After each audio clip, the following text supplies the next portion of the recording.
qu'est-ce la Mozimbi to solo la raté to tika la rokuta na te mais naza analyste na pona kozala analyste et non pour la partie première pour aider libota na nzambe ba sosola makambo sur le point ya nzembo je crois c'est la chanson au mérité du pasteur Moïse Mbeye ndaku na croix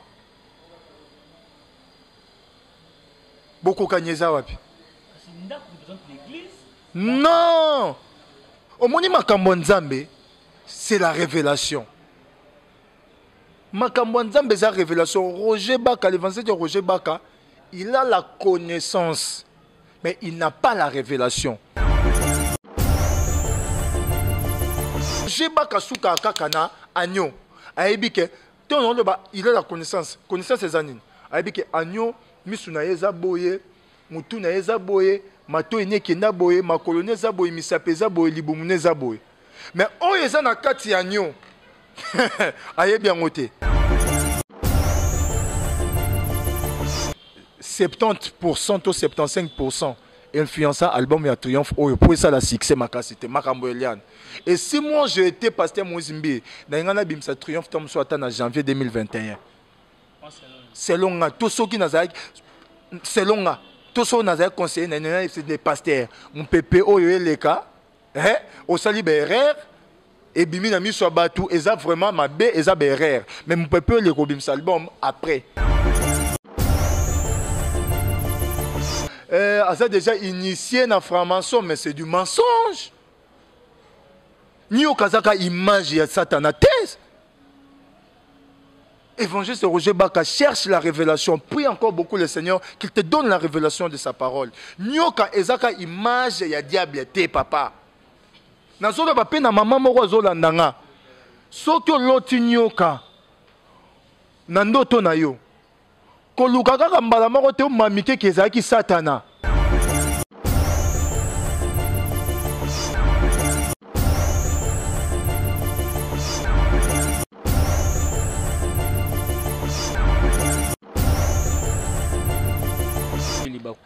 Yakulanda biso sur votre chaîne, la meilleure chaîne du moment.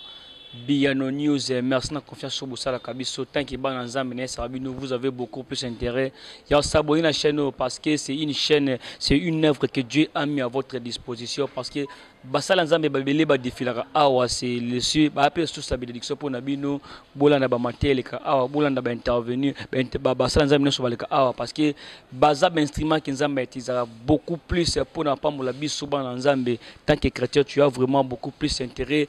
Il y a ko s'abonner à la chaîne Oyo c'est Ezaka ya Mr Cop 8e merveille Oyo bolinga kande. J'ai le réel plaisir aujourd'hui de recevoir dans mon plateau l'homme dédié, les frères, les bergers. Bienvenue Biyano. C'est avec lui que nous allons essayer d'analyser, de parler par rapport à l'isolo, par rapport à affaire Moïse Mbeye na Ndekunabiso Roger Baka moto sous kopela rester branché parce que toko décortiquer makamuza obata manakata wa rester branché makamobe tel mebele avant un peu ça peut inviter nanga maloba je dirais joyeux anniversaire à ma tante préférée Blandine Lunja que le véritable Dieu que le bon Dieu puisse te bénisse te garder encore longtemps moi ton fils je suis vraiment heureux de partager ces moments vraiment précieux avec toi longue vie à toi Talaka Kayo ma tante depuis Belgique. Israël commande des rôles c'est derrière la caméra à fond la chapeau te bande ko nyonso bazola ndabiso bamu na invité na ngai l'homme de Dieu na pesa mbala moko shalom Zerkaya un mot gentil meilleur vient battre sur bazuli bakot la nation net moment en tout cas ba meilleur vœu na batunyo sur bazuli bakot la ndabiso en ce net moment Nzambe alola apambola bino de partout où vous êtes pour na marque à confiance bopesi biso. Il y a beaucoup de services sur la carte banda kunabino et restez toujours branchés pe bolande émission attentivement nzamba sabino bola momengi. Voilà votre côté to bana vraiment na carte ben en bit émission na biso j'aimerais d'abord ça monte pas l'homme dédié l'évangéliste Roger Baka. Ouais, na pesimbote na l'homme de Dieu l'évangéliste Roger Baka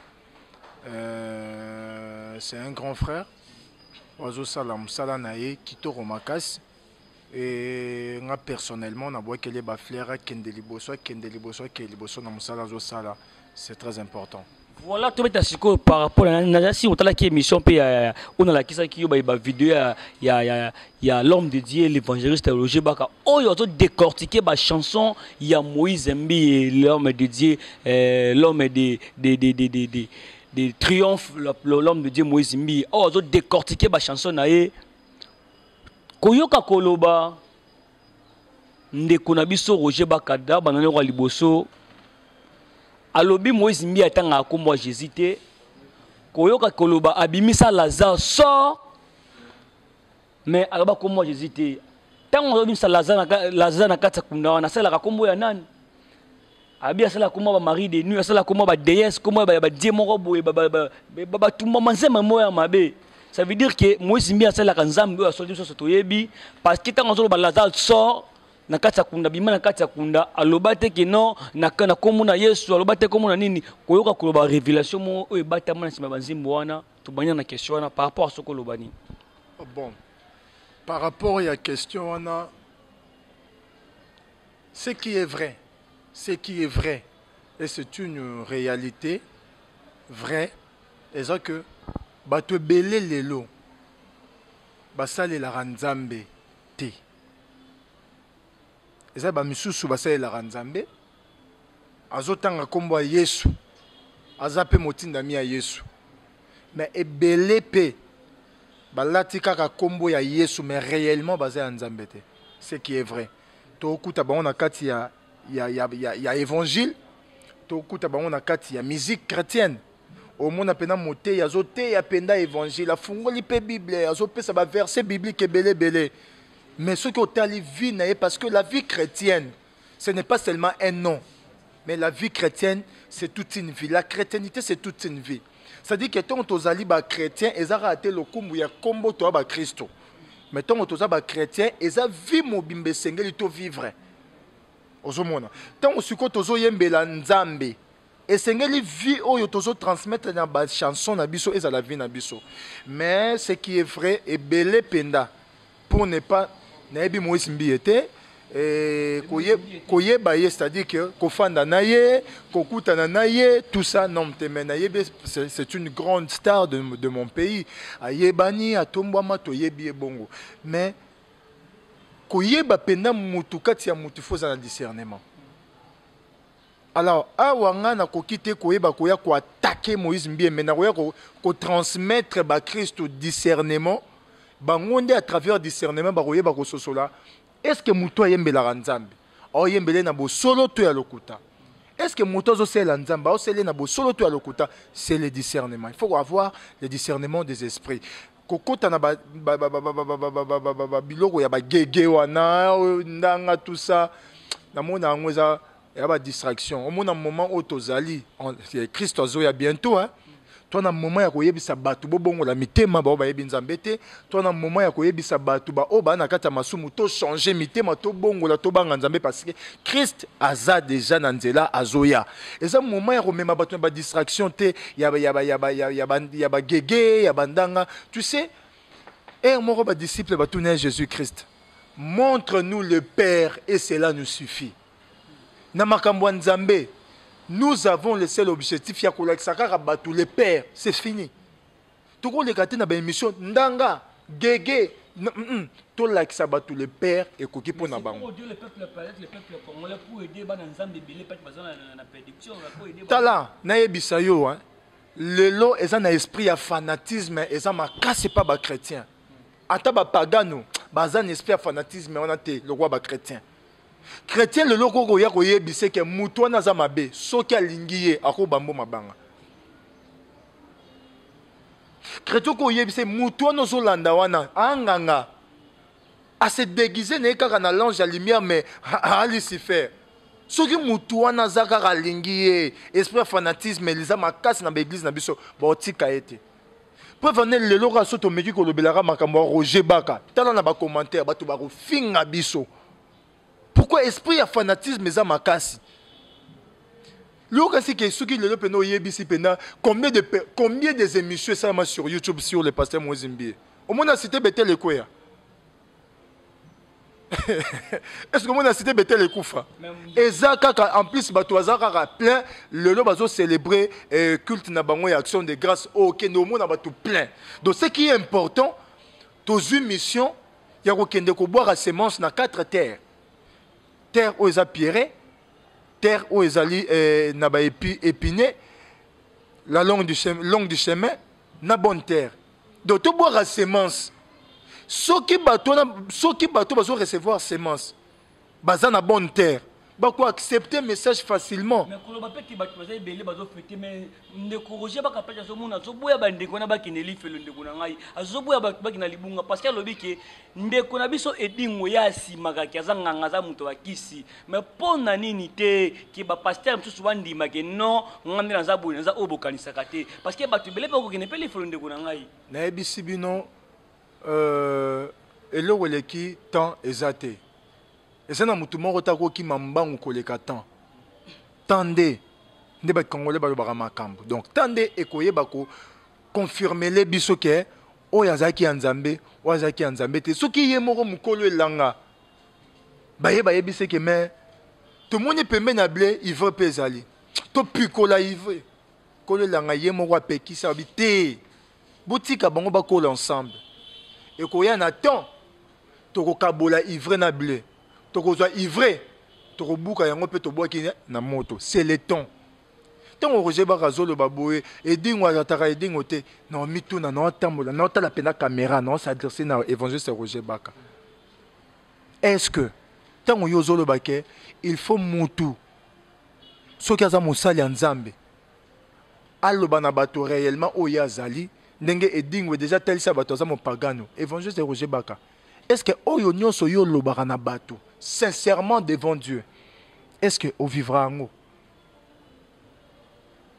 sincèrement devant Dieu apparence oyo pesarait pas bato maloba oyo bimisarait pas bato réellement devant Dieu ya likolo amona rasili ya mwindu na katama ya mwindu na molili amona ba acte na biso caché est-ce que yo o vivra ka apparence au pesa na bato est-ce que réellement yo vivra oyo loba na bato point d'interrogation. Il continue encore de dire, il a fait une allusion entre les clips de Maître Gims et Moïse Mbi. Na kata clip à Maître Gims ozomona bato baba zipi baba bilongi na bango basimba ko ezopela moto. Na kata pe ya clip à Moïse Mbi moto e na kata ndako azozika abengi ba pompier ba ko aider. Ça veut dire que lobi ke ba moto wana na kata kwa wana la kisi ke force ba ngaba bo force christianisme. Ça veut dire que Ndakwana représente l'église. Ça veut dire que la force satanique, ils ont attaqué l'église du Congo. Moïse Mbi a montré qu'il n'a plus la force. A montré que Makamoué Simba Souté, il y a un bengi ba pompier pour ba ko boma moto ndenge muvaya ba amina boma moto que amina tela ina se yango Moïse Mbi a montré que awa yo ko souté a benga ba pompier ba bomela moto par rapport à ça. Au moni ça fait trop mal. Ezala Roger Baka ezala Moïse Mbi to solo la raté, to tika la rokuta na te, mais naza analyste. Na pona kozala analyste et non pona ba partie première pona ko aider libota na nzambe ba so la makambo. Sur le point ya nzembo, je crois c'est la chanson au mérité du pasteur Moïse Mbi. Ndaku na croix. Boko kanyeza wapi? Ndaku représente l'église. Non! Au moni makambo nzambe, c'est la révélation. Makambo nzambe, c'est la révélation. Roger Baka, l'évangile de Roger Baka, il a la connaissance, mais il n'a pas la révélation. Mais je te dis, mutu oyo ayebi penda za molimo na nzambe pe ayebi loro ni babengi parole. Alors comprendre que Roger Baka a la connaissance, mais a la révélation à l'ilobate. Ozomona. Non, c'est le moro. Parole de Dieu. Et ça, image et agneau. Aux Hollanda. Dans l'ancienne alliance, Batu Babanda Kolia, Nzoto, Moussuni. Mais Babano me la makila, Yanyamate. Nazo memo quelque part, Natel Sayo, Lilobananzambe Zanini. Jésus-Christ est envoyé. Ayebisi ba disciple na ye, prenez mon corps et buvez mon sang. Lui-même, Jésus-Christ, prenez mon corps et buvez mon sang. Aza image a le véritable agneau. Agneau, ils ont parole. Dans la parole de Dieu, il y a la chair et il y a le sang. Malheureusement, aujourd'hui, beaucoup de chrétiens vont consommer la chair, mais vont consommer le santé. Or, le sang, c'est ça la révélation. Et la chair, c'est la parole. Il n'y a pas la parole sans la révélation. So ba prédicateur rebelle lelo, baza ko présenter kaka batu agneau. Mais bazo ko kate ko kota na kati agneau ba bimisa makila pour ba pesa batu parce que c'est le sang qui donne la vie. Et Roger Bakasuka kaka na agneau. Ayebi ke il a la connaissance des anines. Ayebi ke agneau misuna yeza boye, mutu na yeza boye, mato ene kenda boye, makolone za boye, misapeza boye, libumune za boye. Mais on est dans la kati agneau. Aye bien ngote. Yango mona manque le kwana baza ko interpréter ka parole mabe. Toujours en kati nzembo na clip wana au mérité. Il y a pasteur Moïse Mbiye. Une très belle chanson. Album qui toko triomphe. Le long n'a pas sitino le long le lara. Pourquoi album Mwana triomphe et ça li ba succès le cola album moé le qui le cola héros. Mais ce que qui au comparé hein tout ça analyse hein so li ko comparer album triomphe na album héros ya pasteur Moïse Mbiye au mona que na triomphe pasteur Moïse Mbiye a maté sous ma casse na ba texte ba parole qui tellement forte.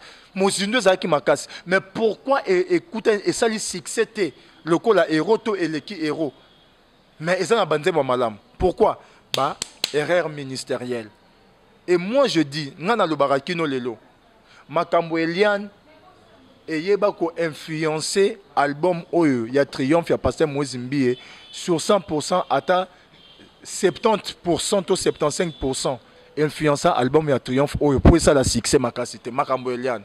Et si moi j'ai été pasteur Moïse Mbiye na ngana bimsa triomphe tom soit en janvier 2021 selon nga tout ce qui nazaki selon nga tout ce nazaki conseiller na c'est des pasteurs mon pépé oyo eleka au sali berrer et bimi na mi so batu eza vraiment mabe eza berrer mais mon pépé le bimsa album après na mona ki roi pasteur Moïse Mbiye bimsa ki album na rapport prouver Eliane a prouvé batou.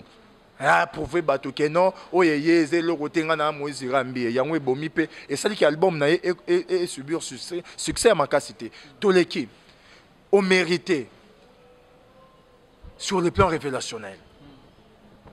A décortiquer on m'a l'évangile c'est Roger Bakasala Moussane malam mais sur ce point à lobby mabé. Ndenge ni nyoko comparer croix nandaku. Croix et Zoloba Makamousous sur le plan et en révélation. N'a coupé Zoloba Makamousous sur le plan et en révélation. Maître Gim Sassaline Zembu a représenté croix, mais croix et la moto. La croix représente la vie. La croix représente une charge. Il y a un moment dans Jésus-Christ. A memara croix na mapeka. Et ça qui pour na koye bisabiso que a memi mokili mobimba. A memi vie à mokili mobimba na mapeka na ye. Yango zo le banabaye kona le bi mutu nyonso alinya landanga qu'il porte sa propre croix et sa charge. Or maître Gims na nzembu na ye abanda juste koye bisaka kana public ko communiquer batuke vie na ye ezopela moto. Si comme Moïse Mbiye na clip na ye a représenté croix te m'a représenté ndaku. Or, bibliquement parlant, ndako zo représenté église et ko représenté kaka église était ndako zo représenté vie à mutu. Ndako zo représenté vie à mutu et zo représenté kondima ya mutu. Yango zo mon apôtre Paul azolo ba que vous ne savez pas que votre corps est le temple du Saint-Esprit. Corps ezan zoto ya mutu ezan vie ya mutu. Ce que pasteur Moïse Mbiye na nzembo ya mérité alingi juste kaka ko exprimer reconnaissance na ye pa ya Nzambe.